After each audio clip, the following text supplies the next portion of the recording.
Welcome to the Hardwood Hustle powered by PGC Basketball. We believe in the value of a coach. We're here to educate, empower, and encourage you to lead like never before. To run or not to run, this week TJ and Sam discuss the pros and cons of being a fast-paced transition team. They also share the things you should be considering as a coach when deciding on your approach to transition offense. Let's get started.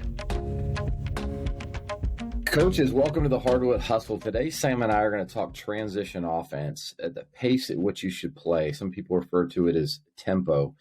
Should you play fast? Should you not play fast? I know coaches in the offseason, Sam, are always thinking about this. Should we really attack in transition? Should that be a focal point? Should it not be a focal point? And when you're deciding what pace to play at, there's a lot of things that factor in. And I'll be honest, I've made this mistake a lot of different times, and particularly in the preseason, like putting a really high percentage of our time in to the pace we played at. Then we actually didn't play at that pace. And I've learned a lot over time about preparing your team for the pace and style that you're going to play. So let's jump in to transition offense and the pace at which you should play. So Sam, any initial thoughts on, every team should play fast, or you should just fit your personnel, or every team should play slow? What do you think? I think a lot of things, CJ. I think I have an overarching thought, which is playing fast is being opportunistic and understanding you can take advantage of a defense at their most disadvantaged time, which is in transition when it's hard to sprint back, talk, communicate, match up, defend certain actions. And so that's an overarching thought that I believe wholly in. But the factors are your coaching style. What is your own coaching style? What you gotta find out what that is. Your depth. Yeah, how many people are you going to play? That factors into how fast or slow you might play. Your half court offensive system. Does that merge and align with your full court transition offense? And then last thing, just for opening thoughts here, I would say is, when we teach this at PGC, but it's, even when a defense is back, it doesn't mean they're ready to stop you. And so, we teach great point guards to press the tempo and race the ball from arc to arc and see if you can find a breakdown in defense. And again, I think that's an important thing for coaches to be aware of. I said last thing, actually, this is my last thing, which is when you get into playoff or postseason time, you do have to be good in the half court.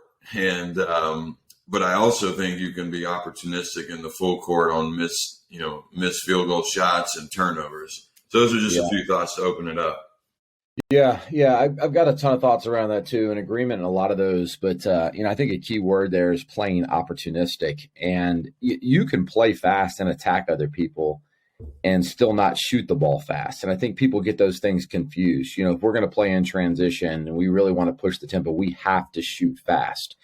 And we tell this story often at PGC is, if it was me and you and our three best friends, and we were playing LeBron James, Michael Jordan, Kobe Bryant, Larry Bird, Magic Johnson, right? If we were to have 100 possessions, what's the chance of us winning? Probably 0 to none, right? But if we were to play really slow and only take one shot, and they only got one shot, there's a chance we could make a really tough shot and that we could stop them one time. There's a chance. So number of possessions is a really, really big thing in that particular scenario. And so you got to think about how many possessions you want over the course of the game. And that can play out a lot of different ways. And going back to being opportunistic, you're right. The defense is the most disorganized in transition. And so you don't want to miss those 6, 8, 10, 12, 14 points a game that you can get in transition because you don't push the basketball.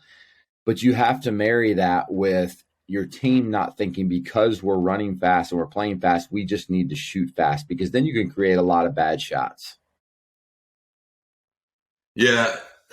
And when you're talking about playing fast too, TJ, me and you were at a clinic 20 years ago almost now. We heard Hubie Brown, and this was when the Spurs and the Lakers were at their peak, and the Spurs had just broken through and beaten the Lakers.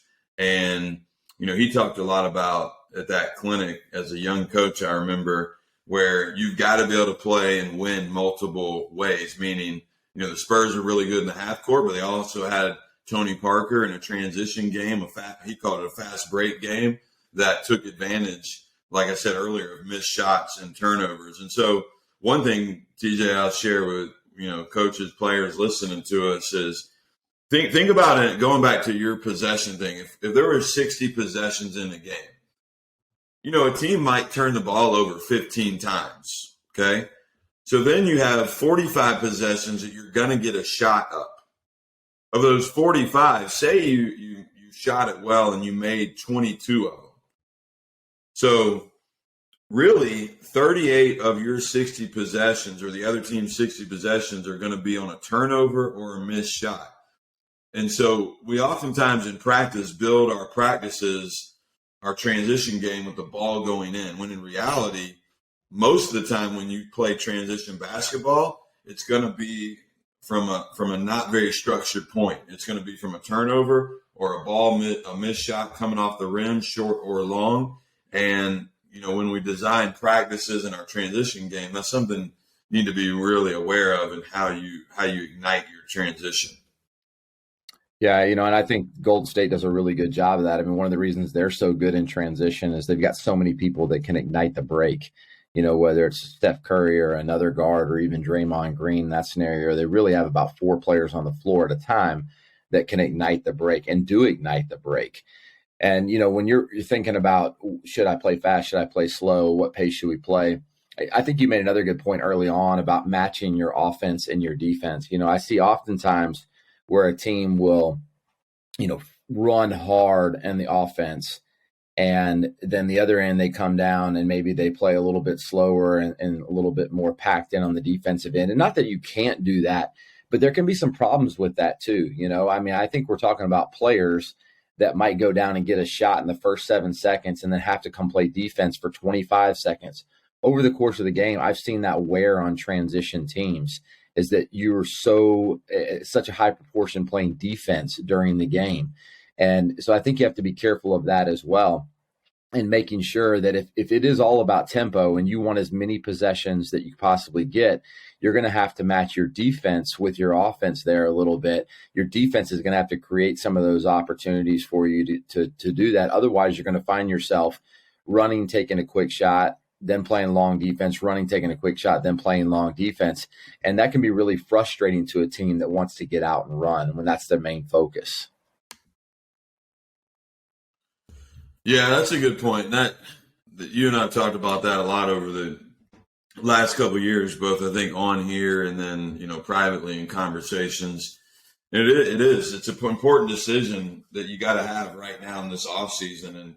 And the other thing I've been thinking about too lately, and I just finished the season, was you said it earlier, we were really committed to playing fast, and we worked a lot early on. And then I feel like as the season goes on, we don't play as fast. And so just being, vulnerable or, sharing here is like, how do I really want to be a coach. I like playing fast. Our players, I think most players like the idea of playing fast. I like it. I think it's more fun to play.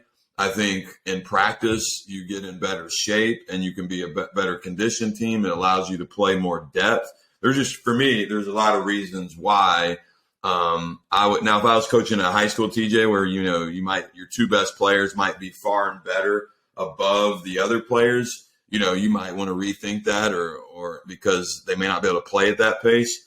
But I think a lot about how do you maintain and sustain the fast pace as you continue through the season when players may get tired. And you brought up Golden State is a great example. You watch them in the playoffs, man, those guys keep running. And they'll go on these runs where it's a 1-point game, and they get out and go, and all of a sudden it's 11-1, and the game's over. And now it helps when you have a Draymond Green who's a big, getting a lot of rebounds and can push it out on the break. I think that personnel plays into their tempo or their style of play. I want to get better at sustaining it from beginning till end, specifically in the end. So that's a really interesting point because over the years, that's happened to me a lot too. And I think there's a reason why that happens. And I want to talk about a couple of those reasons. One of the main reasons I think the pace slows over the course of the season, whether you like it or not, is there are ways for teams to get better at stopping transition. And so I think that you're going to come to a point where if you are a real good transition team, you might find a lot of teams sending more people back, or they might pressure the ball. They're going to just have things that are going to slow you in transition based on how you run your transition. I think that's one reason that over the course of the season, pace slows. I think defenses get better. The second thing is that there's two competing factors. So as a coach, I really value taking a good shot. And I know you do as well, Sam. And if you favor, or that's important to you, taking good shots, you're going to find that as the season goes along and teams get better, that you don't get as many early good shots. And then your team starts thinking, is it worth pushing this pace? Because we've just gone 6, 7, 8 possessions and we ran, but there's nothing there. The other team's getting back. We can't get a quick shot. We can't get a quick early good shot. And so if your team is teaching fast, and I think this is where you got to kind of sell out to the philosophy that you want to play a little bit. If you are thinking fast and you want as many possessions and that's your goal is just to up the number of possessions, you might have to settle for some more bad shots early on. And that is something I haven't found myself able to do, is to compromise that and say, you know what, we're going to play fast no matter what. We're just going to take some bad shots because we want the pace to be so high. And that's one of the reasons our team slows down over the course of the year, is because as the defenses get better, we have less opportunities. Therefore, we're not shooting as fast. And so then we don't always see the benefit of it. We're like, hey, gosh, we're running, but we're not getting many early good looks. Yeah, that's a good point. Because I'd want both. As I hear you say that, and I don't. These are my words. It's like it's an either or proposition. You're saying like, hey, if we play fast, sometimes we take some. I would like to do both. I'd like to play fast and get great shots, and then the other thing is sometimes you can be built for the regular season and not for the postseason. There's some teams at every level who play a certain style. And sometimes it's this fast-paced, up-tempo style that you wear down your opponents and you beat up on them, but then you get to the better ones and you're just not built for those better defenses. But I want to go back one more thing you said. I do think even the best defenses, and again, we say this, from PGC at a point guard college session, we talk and show a lot of film of some of the best defenses, girls, guys, both sides at all levels. They're not even organized in transition. It is hard to play transition defense, and a well-organized attack on the offensive end can expose even good defenses. And so that's something. There's a myth. One of the myths is, we didn't have numbers, pull it out. Well, sometimes when you don't have numbers, you can still get a great shot. So that's something I just say to coaches to be aware of. And even if you watch your film and you watch players or your point guards push the tempo, what happens when the defense is back and how you can create great shots. And I think you have to be careful of, runs both ways. If your entire system is built on transition offense and that's what you focus on all the time, as you get later in the season, as you face better teams, one of the things I've seen happen in those scenarios of a transition team is that they don't get stops. And we know it's hard to run when you're not getting stops. And it can go both ways. And I think if you're going to be completely sold out to transition, you've got to be really okay with runs, because you can get into a game where you go down and you jack a 3 in 5 seconds and they come down and they work and they get a basket, and you're probably not going to get much in transition against a good team on a made basket, right? And so then you come down again, you jack another 3, then they get a bucket, and then all of a sudden it's a 5-0 run, and then they do that a third time and it's a 7-0 run, and they've had the ball 60 seconds and you've had the ball 20 seconds. And transition teams that are fully committed to it can live with that and keep playing through that. But if you're kind of halfway in it is difficult because all of a sudden you find yourself quick shot, give up one on the other end and you're not getting in transition the other way. Quick shot maybe coming down, you forced it because you're trying to force the tempo, but the other team is getting buckets. And I think very few teams I've ever seen can maintain transition for the full 40 or full 32 when they're giving up buckets on the other end. And so your defense plays into this as well, because you can get yourself in a really tough situation if you're not getting stops on the other end. Yeah, I want to ask you, have you answer this in a second, like the number of possessions you guys average.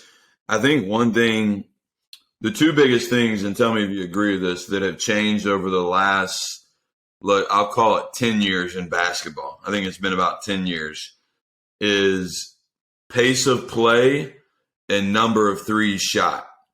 And sometimes those go hand in hand. There hasn't, to me, those have been the two biggest changes in today's game. And you see it at the top down. At the NBA level, you might have, I don't even know 10 years ago, but yeah, 10 years ago, you might have one team that averages over 100 possessions a game, if that. And now, almost the whole league averages over 100. I'm talking NBA again, averages over 100 possessions a game. Coaches and team, the style of play is just ratcheted up and how fast. Now, why did that happen? Well, it's trendy, one. Two, offense, the game favors the offense, so you've cut out a lot of the physicality on defense, which allows teams to play faster. And then the Steph Curry explosion is real. When Steph started having this success going back to 14 and 15 and their championship runs when they won the championship, because a lot of people said, oh, they can't win. But, so now you see a lot of teams at every level shooting a ton of threes and a ton of deep threes. And so those two things have really exploded and changed the game and really, had an effect on coaches like you and I. The game's just played a lot more different. How many possessions do you guys average? Yeah, that's a good question. I mean, it varies throughout the years, but probably in about 60, 55, 60 possessions a game is what we average. And that's a shorter game than the NBA, obviously. But one of the things that, Sam, to your point about the whole Steph Curry explosion, let me tell you, and these are personal preferences. Let me tell you about the transition team that I don't trust. All right. I don't trust the transition team that jacks a lot of threes real early in the possession, like 5, 6, 7 seconds in. The transition team that I'm scared of is the one that gets the ball in the paint quickly. And I think there's a big difference between those two. Let's just say Grinnell style or something like that. Kick the ball ahead, shoot a three, right? Kick the ball the other side, shoot a three. I don't fear that, honestly, as a coach. I do fear the team that has got a point guard that can get the ball in the paint in the first 5 seconds. I do fear the team that can kick ahead and get the ball on a 45 in the paint in the first 5 seconds. Like, that puts a ton of pressure on your defense. The other one, where you kick ahead and they shoot a three, that one is going to have some good games where, yeah, they're going to be solid, and every once in a while they're going to beat somebody they shouldn't, but they're also going to lose some games they shouldn't. It's going to go both ways. And so I think that's a pretty big differentiator for me personally in how transition looks. I think there's that type of team that puts pressure on the entire 50-foot half court there, where they can get in the paint, they can kick it out, they can do all that other stuff. The other one just kind of living and dying by the three, and I've seen them lose a lot of games they shouldn't lose. And so I think there's a big difference in those two. Well, and yeah, I think when you say that, what comes to my mind is, your personnel. A lot of teams want to play like the Warriors. The Warriors have, 2 all-time great shooters in Clay and Steph in their prime, and you've got a power forward who plays center that can push the ball and passes the ball extremely well, right?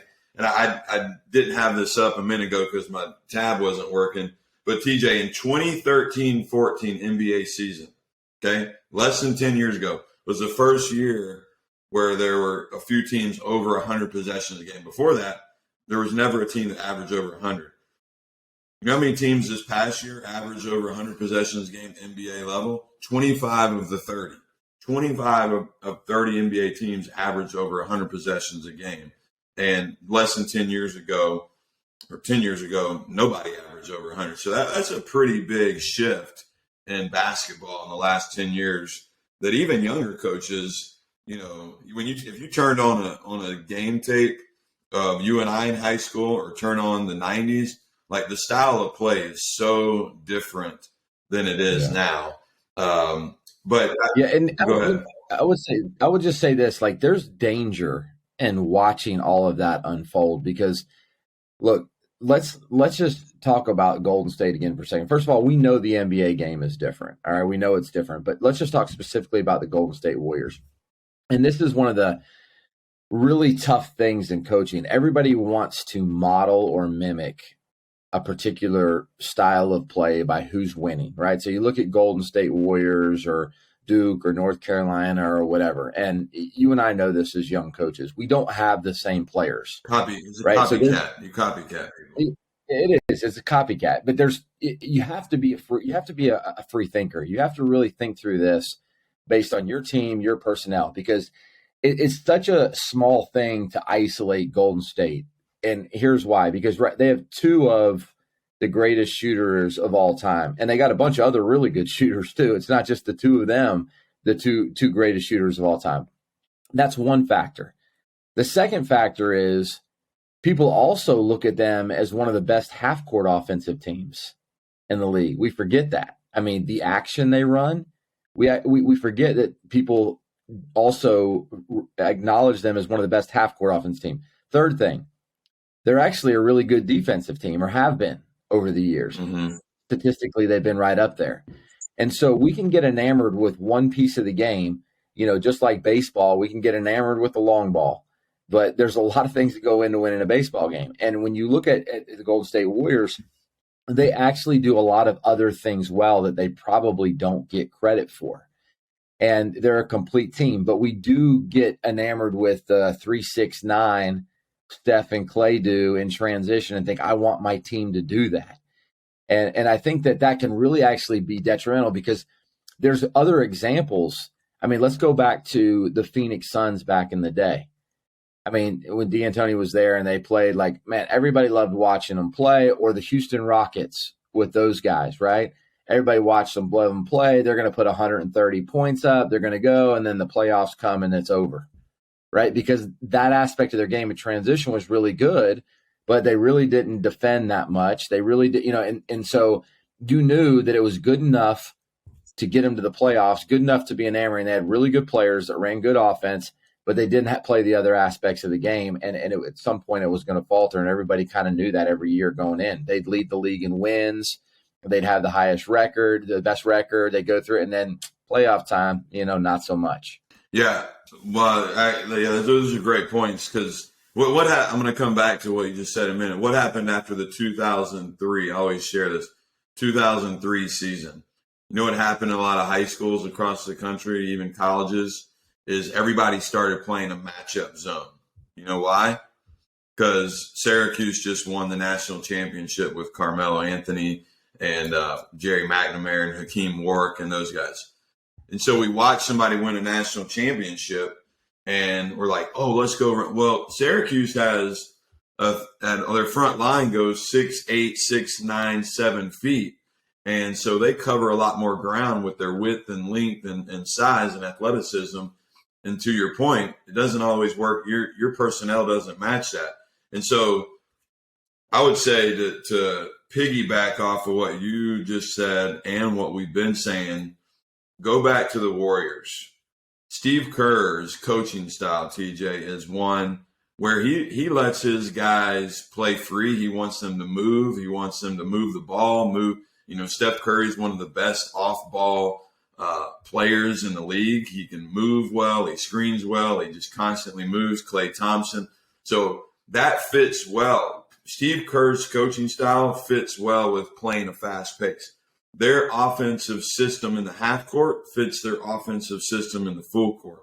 So there's alignment of system. There's alignment of personnel. And then, what we talked about earlier, there's depth. And so you got to zoom out as a coach and say, can we do this? Does it fit our system? Does it fit my style of coaching? And does it fit our players? But I'm going to contradict. Last thing here is why TJ is D'Antoni. D'Antoni's played his style for the last 15 years, and it's worked really well at every stop because he coaches it really well, playing fast.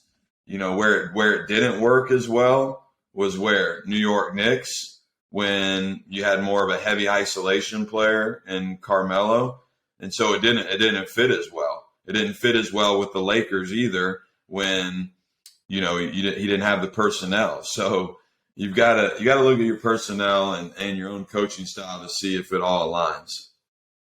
Yeah, there's so many factors. I mean, let's wrap this one up here, and let's just kind of go over all the things, because we could go so many different directions. But what do coaches need to be thinking about? I think you hit on a lot of those points. But one that is the final one you said there is personality. If you're going to be fully sold out and committed to playing at that pace, AKA the Suns or the Rockets, right? Like, there might be some things on the other end defensively that are going to lack, and you got to be willing to be okay with that. You got to be willing to be okay with runs. And there's some coaches that want to play in transition, but on the other end, they expect you to sit down and grind it out for the entire shot clock if you have a shot clock and you go. And those two things aren't the easiest things to marry, just being honest with you. I've seen a lot of teams that go play at a really fast pace, and they're anxious to get back and keep shooting the ball, and they have a hard time sitting. And that's just human nature. Earlier on you said,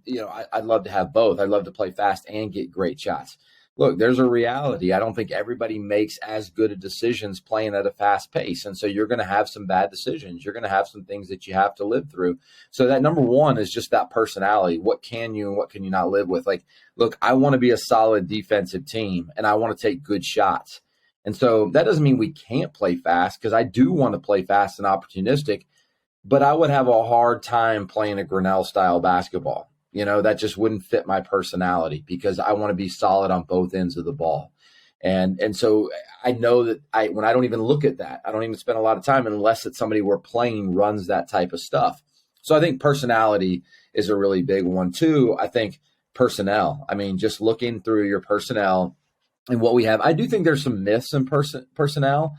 I think you could play a really fast-paced game with 7 or 8 deep. I don't think you have to be 9, 10, 11 deep. I think that's kind of a little bit false. I mean, there's a lot of teams that play pretty fast in college basketball, like, Duke or somebody like that only plays 7 or 8 guys. I think there's a lot, UConn women, they play pretty fast paced, not overwhelming fast paced, but they don't play a ton of people. They don't play 10, 11 players. So I think that can be a myth sometimes, but I do think your personnel has to be committed. They have to be in shape. They have to be ready to do that, because if you're not in shape and you focus on transition, then something's going to give. And that can be oftentimes the defensive end. When we played in transition, interesting enough, one of the things that I saw give a little bit was our half court execution. Cuts weren't as sharp, things like that. We weren't going to the offensive glass because we were putting all of our eggs into defending, running fast. And then our half court offense struggled because there was so much emphasis on the other part and a little bit of fatigue set in. So I do think, personality, personnel really matter. And then the final thing that I think is really, really important is the first thing we started with is just being opportunistic. I think that if I had to land somewhere, and again, there's a lot of ways to skin a cat. There's no one right way to play the game of basketball. But I do think it is beneficial for every team to be opportunistic. I do think it is beneficial for you to go and see what you can get early on, because if you spend the entire 32 or 40 minutes up against a set defense, no matter how good your half-court offense is, you're going to have a tough time getting easy buckets, which lead to confidence, easy buckets, which lead from getting you from 55 to 65 points or 70 to 80, whatever it is. And so I don't think you can go an entire game and not have some sort of transition plan where you're putting pressure on the other team when opportunities present themselves. I think walking the ball up and just playing slow, it's hard. It's hard to come up with examples of teams that dominate or win that way, where it's just one possession, at a time. I mean, even a team like Michigan State, who can grind you out on the defensive end, they put a lot more emphasis on transition in the last several years. Yeah, so those are good 3 points, CJ. The personality, the personnel, opportunistic, and I'll leave one final thing, in terms of opportunistic for coaches to think about. You could be a team that's committed to being a great in the half court and great in the full court. Where I've landed over the last several years is telling our teams, hey, when you get a turnover or a missed shot, let's look to play really fast and get something in the break, on a bucket. When the other team scores, we'll still push it up the floor, but we might be looking more to execute it in the half court, either our motion or some type of set play. So you got to know yourself, you got to know your personnel, and then you got to take advantage of the opportunities. Yeah, and maybe on another episode we'll talk about secondary break. I get that question a lot, like how much secondary break do you run? Do you run it on misses? Do you run it on makes? How simple are your things that you do in offensive to get your team flowing in the transition? So that's a bigger X's and O breakdown about, how to get from your transition into whether it's your secondary or right into your offense or to your quick hitters, whatever it is. And so we could probably do a follow-up episode on, when you don't get in transition, what do you do? But hopefully, coaches, this will just get the wheels turning. I think that, in the off season, we're always thinking about these types of things. Which pace should we play at? Are we going to run this year? Are we not going to run this year? And it's a bigger decision than you actually think, because you can spend a lot of time on it and then find out, man, we're actually not going to do that. And I'm guilty of that. Focusing on transition all in the offseason. We go in and then game 5 or 6, the pace slows because I'm uncomfortable with the bad shots that we're taking. And so I think it's really important to make that decision and think all the way through it in the offseason so that you don't waste time in your preseason. And again, there's a lot of ways to win the game of basketball. I've seen some really fast transition teams win, seen some teams play at a slower pace and win. But you do want to take all these things that we talked about today when making that decision, as it will have a big effect on your upcoming season this year. So, coaches, thanks for joining. He is Sam Allen. I am TJ Rosine, and we are the Hardwood Hustle. Thanks for tuning in to this episode of the Hardwood Hustle, where we believe in the value of a coach. We'd also love for you to join us at one of our fall PGC coaching clinics or Read and React workshops. We have 6 locations to choose from. Go to pgcclinics.com for more information. That's pgcclinics.com. From the Hardwood Hustle team, thanks again. We can't wait to be with you again next week.